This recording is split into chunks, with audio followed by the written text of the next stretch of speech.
Hello, my friends, and welcome back. Thank you very much for being with me again today. A macro update on what's going on in Ukraine. And before I start going over the about 8 topics that I have here, I have to remind you that today at 3:30 Eastern Time, United States of America, which is about 9:30 Central and Western Europe, and 6:30 a.m. the next day, which is going to be Wednesday, Australia time, Sydney time, I will make a live stream. So if you want to meet me and ask me questions, I said, well, we can do this on 2 subjects, which is the right to own and bear arms, to carry guns, the Second Amendment, freedom of speech, and then if you have any questions, I will be happy to answer them. So remember today, Tuesday, at 3:30 Eastern Time PM. So, the topics.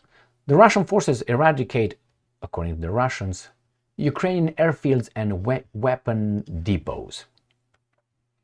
Russian forces have struck the infrastructure of Ukrainian military airfields, according to the Ministry of Defense. Tactical aviation, attack drones, missile troops, and artillery of the Russian armed forces have targeted the infrastructure of military airfields and weapons depots. It doesn't say where. As to say where, well, this is what the Russians say. The Russians are trying to take Pokrovsk in pincer to no avail. So the Russians, according to Ukrinform, in Pokrovsk, they try to go around and surround, encircle Pokrovsk, which is right here, Krasnoarmeysk. The Russians are advancing this way, and then they try to go around. The Ukrainians say, no, not today. The Russian occupiers in the Pokrovsk direction have not been so successful as to directly threaten the city. They are about 4 kilometers from the city, something like this. So it's about, what, 2 miles, 3 miles almost. So no, maybe they don't even want to go in. Maybe they're just going to go around. Hey, the Russians are in Pokrovsk and the Ukrainians are not around, I don't know, St. Petersburg. So the Ukrainian fighters leave. They just desert. Dozens of recruits have reportedly deserted the elite An of Kiev brigade. Dozens of Ukrainian soldiers have deserted from an elite brigade while training in France. Agence France Presse reported on Monday, citing a French army official. So, do we have a number? Around 2,300 of the soldiers have been trained in France and 2,200 more in Ukraine. Do we find out any? The number? I don't think so. All right, here. Popular Ukrainian journalist reported earlier this month that dozens of soldiers have deserted the brigade in France and 1,700 more went AWOL while serving in Ukraine. Wow. They love France, huh? All right, build communism. Kiev Independent. French official confirms dozens of Ukrainian soldiers deserted while training in France. Why not? I told you these guys will not come back, that's for sure. The brigade is a flashing project under which Kiev's partners will help train new Ukrainian military formations and provide heavy equipment. The unit has about 5,800 troops, fewer than 2,000 of whom have undergone training in France. The same thing here. French official confirms several dozen Ukrainian soldiers desert during training in France. Next one. Trump's Ukraine aide postpones trip to Kiev, according to Reuters. Postponed, why? Because the Ukrainians said you can't come. Keith Kellogg will reportedly visit the city and other European capitals after the U.S. President-elect January 20 inauguration. U.S. President-elect Donald Trump's key Ukraine aide has postponed a planned trip to Kiev until after the Republicans' inauguration. All right, what happened there? Kellogg initially planned to visit the city in early January to meet the Ukrainian leadership. No further specific date for the visit has been set.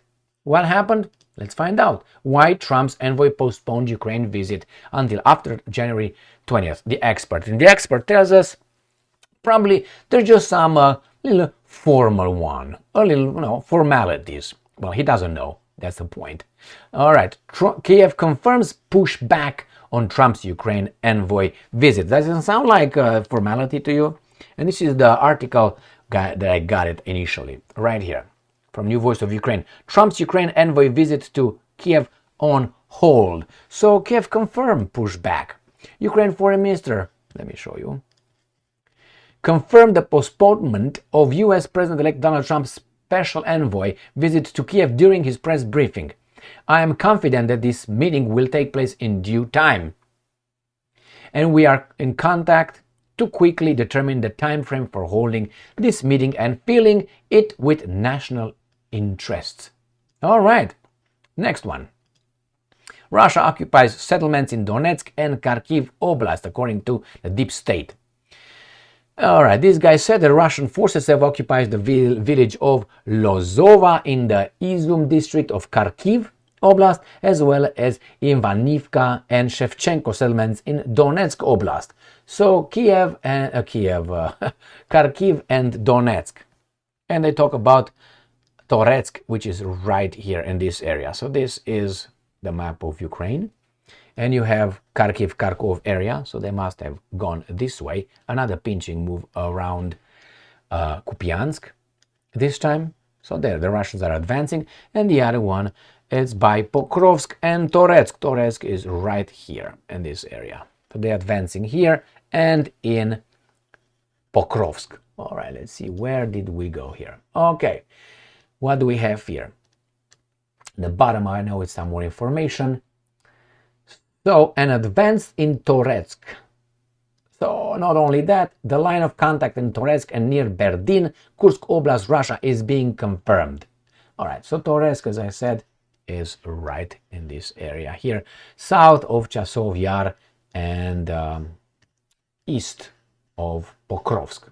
Next, 6 Russian missiles shot down in one combat mission, record of Ukrainian F-16 pilot. For the first time in the history of the use of fighting Falcon, an F-16 fighter destroyed 6 Russian cruise missiles in one combat mission, 2 of them with an aircraft gun during a large-scale missile and drone attack in December 2024. You got it? Wow, man. Let's see what they did here. All right. They did under the wings of the F-16. Okay, these are fantastic, the F-16s. So this is just a commercial for the military-industrial complex. That's what it is, advertising session. Is it possible? Yeah, it's possible. Is it probable? I don't know. I have no idea. I don't know. But if you think that those are the Ukrainian pilots doing that, then again, give me $20,000 today. I will give it to you tomorrow with an interest of 3,000%. You will not do that because you understand that, likely, unlikely. Next one. Ukraine should be realistic, Macron said. Kiev needs to have a serious conversation about territory, the French president has said. What's going on here? The Ukrainians need to hold a realistic discussion on the territorial questions, and only they can do that. But we're going to pressure you, said the French President Macron. And I'm quoting, the United States of America has to help us change the nature of the situation and convince Russia to come to the negotiating table. They will come. They will come, but they will give you the 4 reasons that are unjustifiable, I know that, why they invaded, all right? And they will say, you see these 4? We got into to achieve them. There's non-negotiable right here. We're not going to talk about that. We're going to talk about some other things. How far are you going to go back west with your NATO, for instance? How are you going to take your installations from Poland, the Baltic states, Romania, Bulgaria? And that's what we're going to negotiate, all right? Guarantee you that. So, Macron clearly knows that they are losing and they're not eager beavers to support Ukraine for much longer. I know the big banking system, military-industrial complex, and the energy industry are pushing for more profits for themselves at the expense of the Ukrainian nation. And if the Ukrainians don't want to fight anymore, it's okay. They're going to activate the Poles, the Romanians, the Baltic states, maybe the Bulgarians a little bit here and there, even though the Bulgarians are far, far away. They tried in Georgia, they tried in Armenia, and why not? This is going to be a never-ending attack on Russia. If these guys lose this time, they will regroup and try again. Guaranteed. Thank you very much for being with me again today. Stay strong, stay smart, look for the truth, and be just.